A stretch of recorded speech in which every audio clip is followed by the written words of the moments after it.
5월은 우리 어린이 주일이 있고 어버이 주일이 있는 가정의 달입니다. 그래서 우리에게 이 세상 가운데 소중한 것이 많이 있지만은 가정만큼 중요한 것은 없습니다. 하나님께서 이 세상을 창조하시고 사람을 창조하신 후에 제일 먼저 만들어 주신 것이 가정입니다. 그래서 인간은 가정에서 태어나고 가정에서 성장하고 가정을 이루어서 살다가 가게 됩니다. 인간의 삶에서 가장 큰 영향을 주고받는 곳이 바로 가정입니다. 한 사람의 성품도 영아기 유아기인 3살 이전에 대부분이 결정이 된다고 합니다. 그러므로 자녀의 인생에서 어릴 때의 가정교육이 정말 중요한 시기입니다.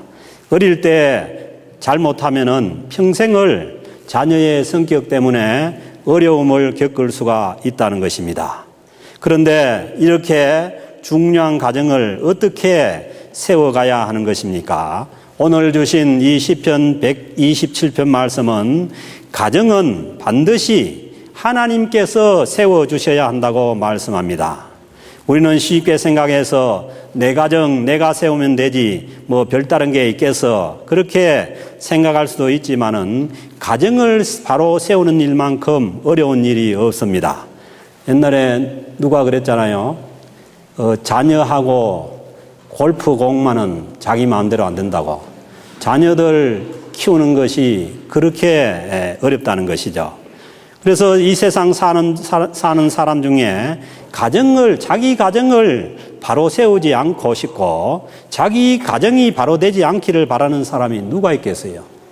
그런 사람이 있다면 그 사람은 정상이 아니죠. 그러나 우리가 살아보면은 살수록 이 가정과 자녀가 내 마음대로 되지 않는다는 것을 너무나 절실하게 깨닫게 됩니다. 그래서 젊은 우리 집사님들은 아이고 되겠지 생각하지만은 제 나이만 돼도 그렇지 않습니다. 가정과 자녀들이 우리 마음대로 그렇게 되어지지 않는다는 것이죠.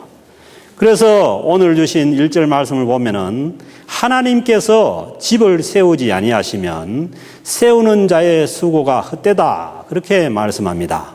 그래서 하나님께서 가정을 세워주지 않으면은 집을 다스려주지 않으면은 그 세우고자 하는 그 수고가 헛되다고 말씀하는 것입니다.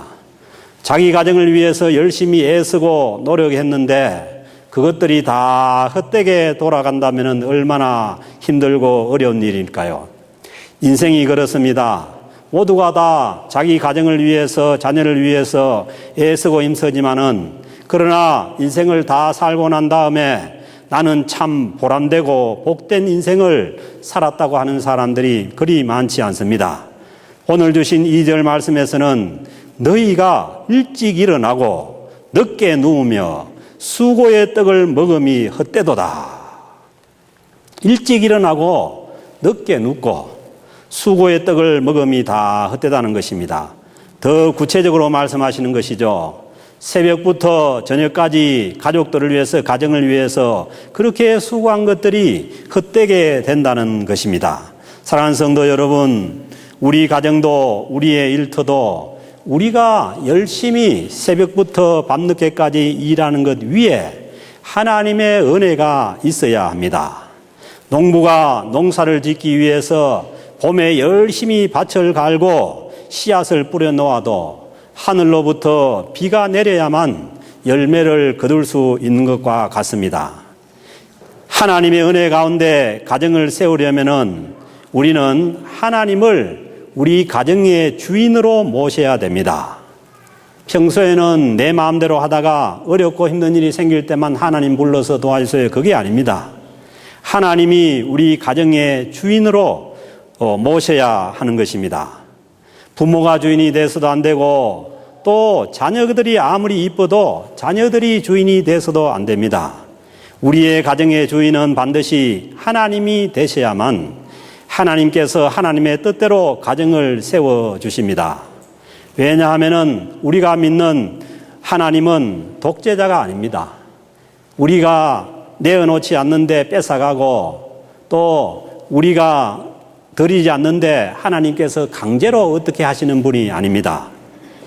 그래서 우리가 우리의 가정을 하나님 앞에 내어놓을 때라야, 하나님 앞에 맡길 때라야 하나님께서 우리의 가정을 맡으시고 가정을 세워주십니다. 그래서 한국의 호텔이나 또 목욕탕에 가면 그런 글귀가 있지 않습니까? 귀중품은 프론트 데스크에 맡기세요. 맡기지 않는 것은 책임지지 않습니다. 그렇습니다. 하나님도 하나님을 의지하라, 하나님께 맡기라는 것은 하나님 손에 맡겨질 때에 하나님께서 책임을 주시고 가정을 인도해 가시는 것입니다. 오늘 주신 말씀에 보면은 가정에 반드시 있어야 하는 것이 평안입니다.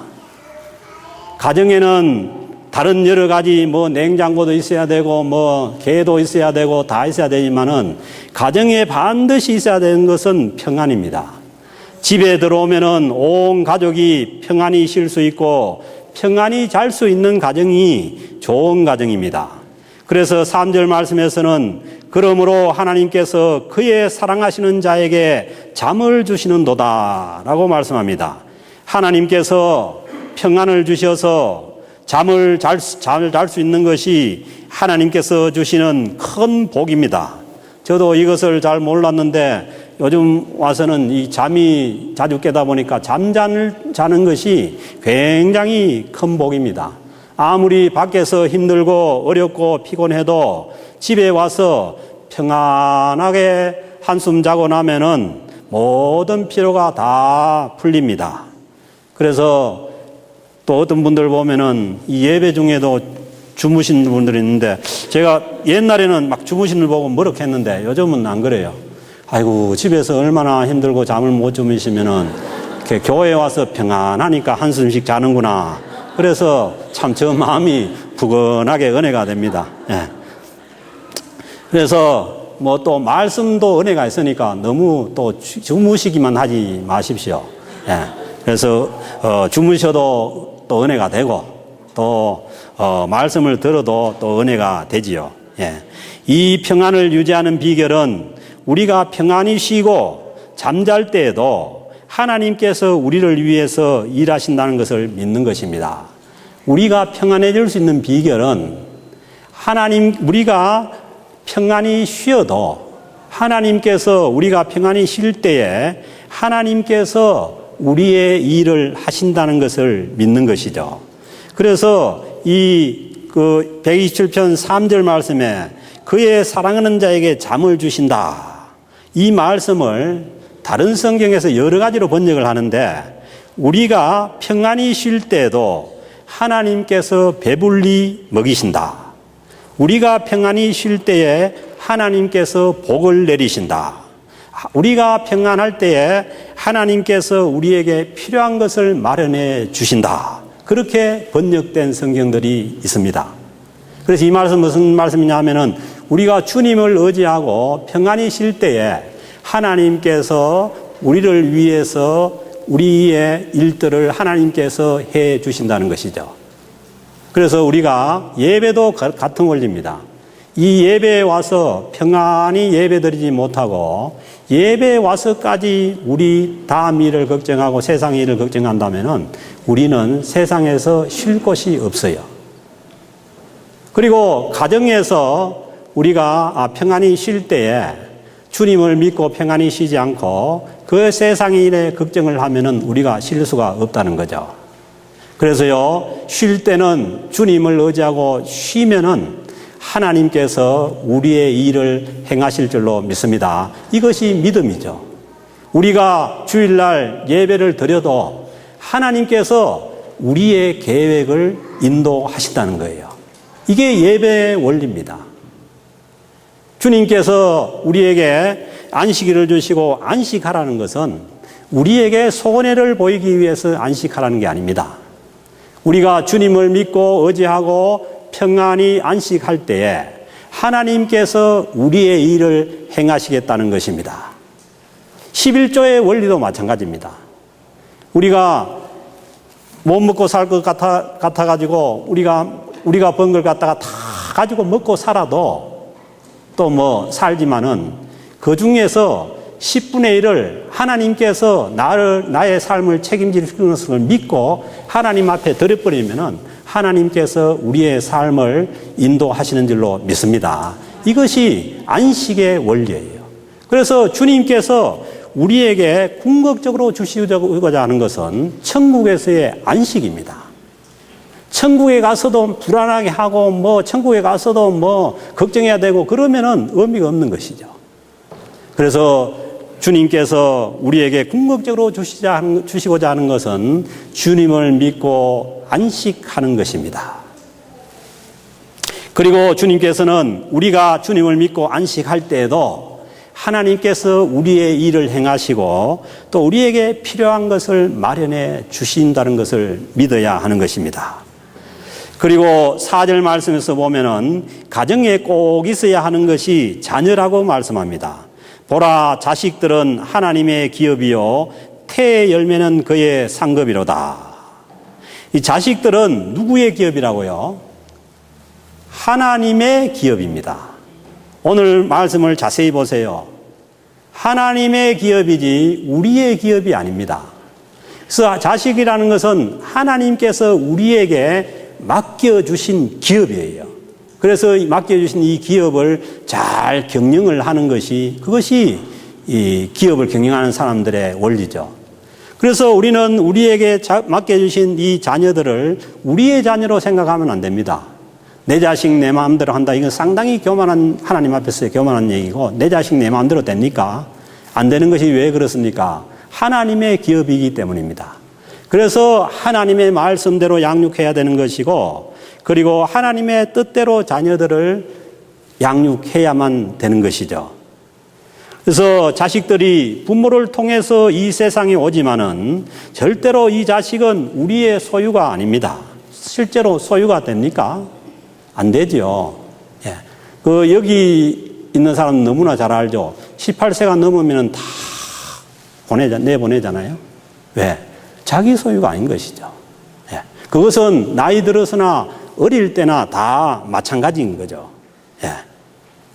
하나님께서 맡겨주신 자식이므로 우리는 하나님께 영광을 돌리도록 하나님의 뜻에 맞도록 자녀들을 키워야 하는 것입니다.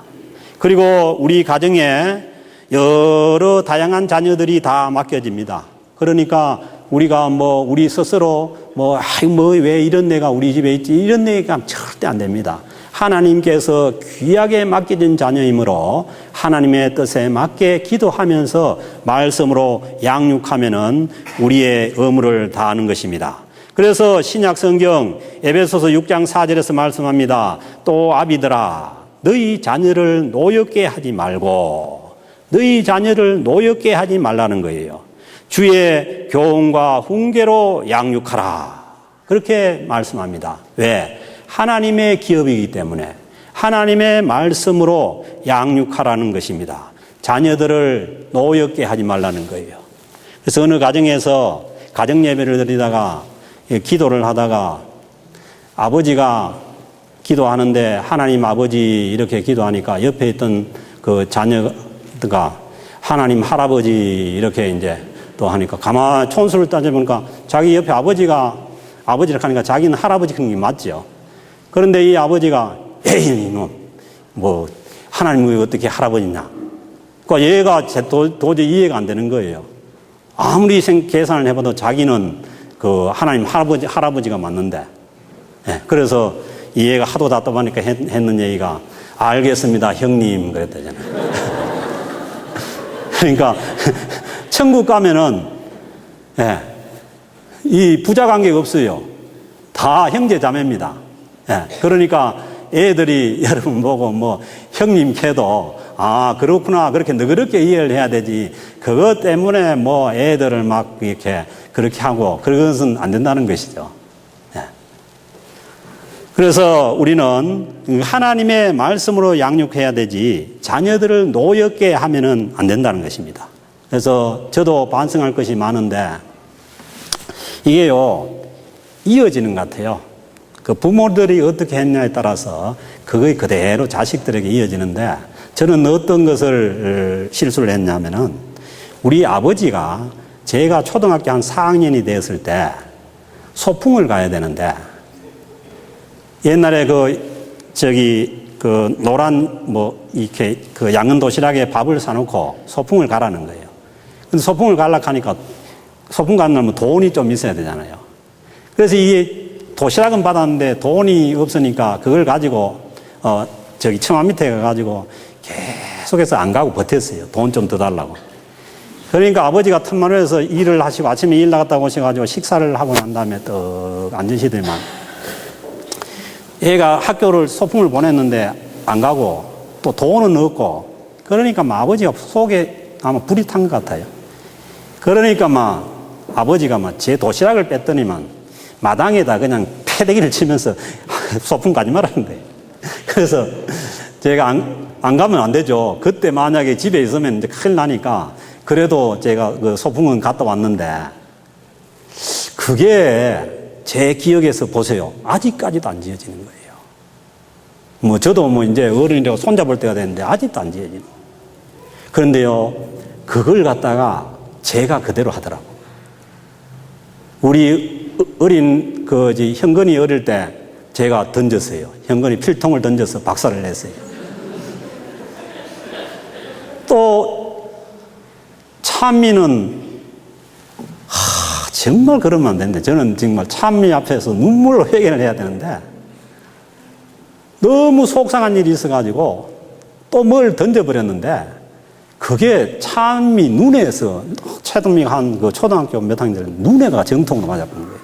그러니까 눈이 시퍼렇게 머리 들어가지고 돌아다니는데 제가 그때 전도사 때인데요. 동네 사택에 돌아다니면서 와 그랬노 하니까 우리 아버지가 이거 던져가지고 눈이 이래 됐다는 거예요. 그러니까 이거 정말 제가 그때 참 그 이후로는 그런 사건은 없었는데 왜냐하면은 상황은 이해가 돼요. 너무 힘든 상황이고 어려운 상황이니까 그렇게 되더라고요. 그래서 그게 어디서 왔습니까? 우리 아버지 던지는 거 보고 저도 안 그렇게 했어요. 그래서 이거는요, 자녀 교육이라는 것은 우리가 한 그대로 자녀들이 그렇게 할 수가 있는 거예요. 그래서 좋지 않는 일들은 스탑할 수 있기를 바랍니다. 주님의 이름으로 이거 좋지 않다 하면은 탁 끊어야 돼요. 그래야 그것이 자식들에게 이어지지 않습니다. 그래서 유대인들의 교육의 우수성이 거기에 있죠. 어릴 때 아무것도 안 시키고 하나님의 말씀을 기억하게 한다는 거예요. 그래서 신명기 6장 6절 7절에 보면은 너는 이 말씀을 너는 마음에 새기고 내 자녀에게 부지런히 가르치며 집에 앉았을 때든지 길을 갈 때든지 누워 있을 때든지 일어날 때든지 이 말씀을 강론할 것이며 얼마나 중요하면은 하나님의 말씀을 집에 앉았을 때든지 길을 갈 때든지 누워 있을 때든지 강론하는 가르치라는 거예요. 이게 유대인들의 쉐마 교육의 모토가 되는 말씀이죠. 그래서요, 우리는 어릴 때 자녀들에게 하나님의 말씀을 가르쳐야 됩니다. 큐티를 하게 해야 되고요.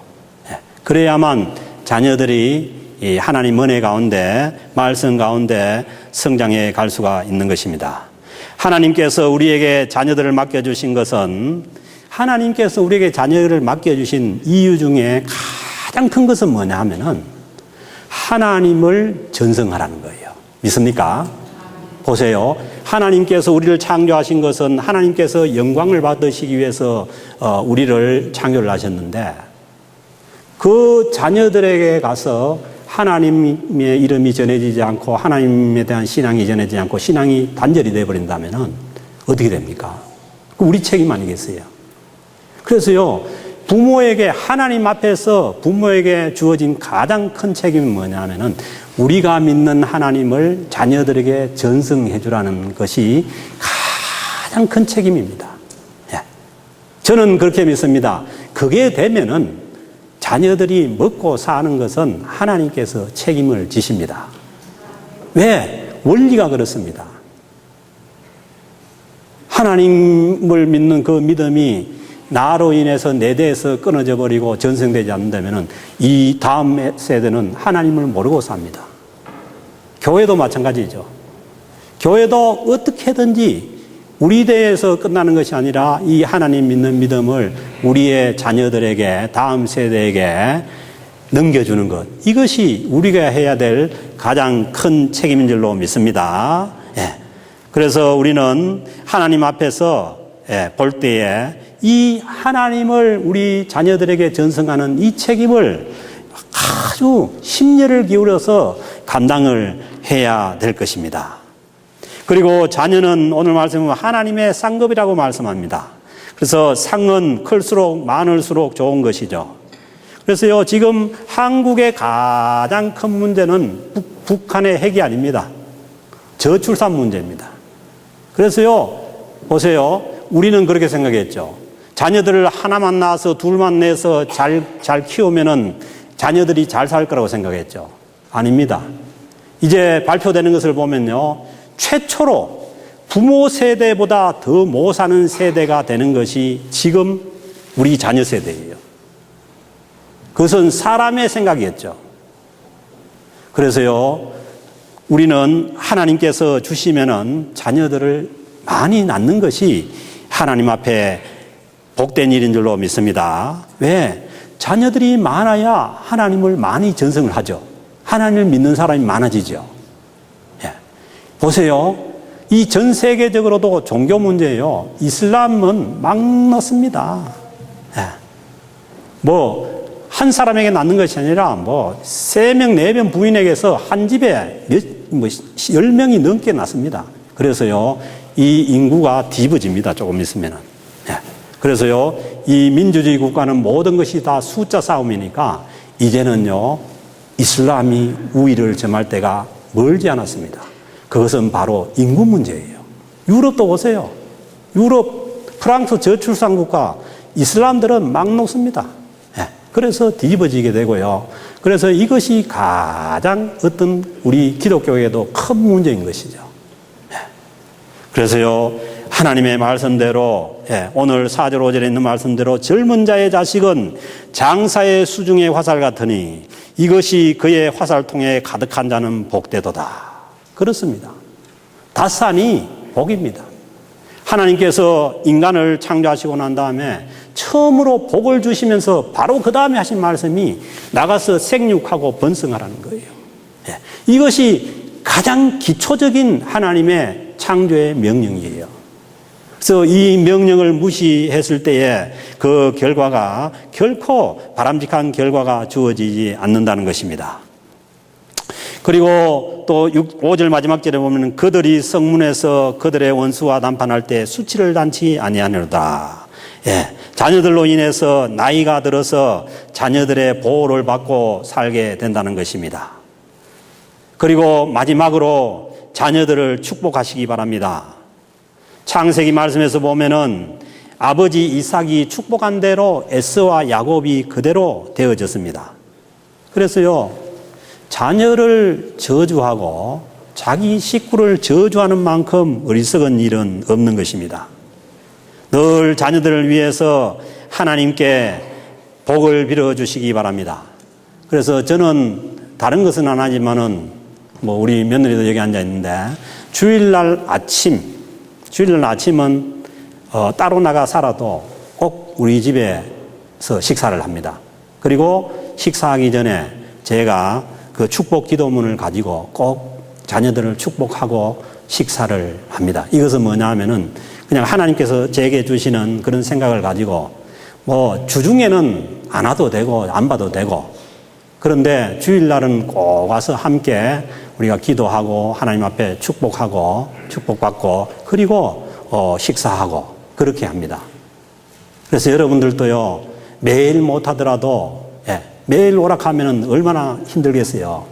그러니까 일주일에 하루라도 온 식구들이 모여서 축복 기도문을 가지고 저는 그 여호와는 내게 복을 주시고 너를 지키기를 원하며 여호와는 그 얼굴을 내게 비치사 은혜 베푸시기를 원하며 여호와는 그 얼굴을 내게로 향하여 드사 평강 주시기를 원하노라.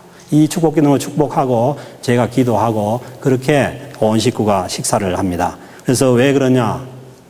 우리가 하나님 앞에 살아갈 수 있는 것은 하나님의 복이 임할 때라야 우리가 살아갈 수 있는 것이지 내 마음대로 내 가정을 이끌어 간다고 해서 가정이 되어지는 것이 아닙니다. 그래서 여러분들도 자녀들을 위해서 꼭 축복할 수 있기를 주님으로 축복합니다.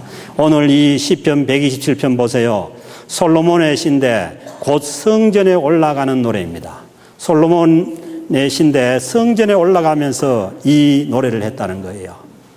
그래서 여러분들도 교회에 나오실 때에 꼭 이 교회 나오시면서 자녀들을 위해서 기도하시고 가정을 위해서 하나님 앞에 기도하실 수 있기를 바랍니다. 그리고 캘거리 영락교회에 속한 모든 자녀들이 다 잘 되어지는 은혜가 있어지기를 주님으로 축복합니다.